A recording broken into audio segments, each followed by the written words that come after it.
Sağlam qidalanma dedikdə biz az qidalanmalı deyilik. Əksinə biz doyduğumuzu, aclığımızı hiss eləyərək qida qəbul etməliyik. Necə ki, bizim bioloji dilimiz var bədənimizin. Bizə normal bədən olduqda bizə o siqnalları bədənimiz zaten göndərir.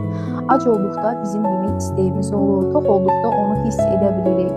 Bunlar nə zaman pozulur? Yemək pozukluğu dediyimiz bir pozukluq olur. Həqiqətən də insanlar necə ki bəzi xəstəliklərlə başa çıxa bilmir. Yemək pozukluğu dediyimiz xəstəliklərdə bəzi insanların onlara siqnal getmir ki, mən doymuşam, mən acımışam, bu hissiyatı onlarda olmur.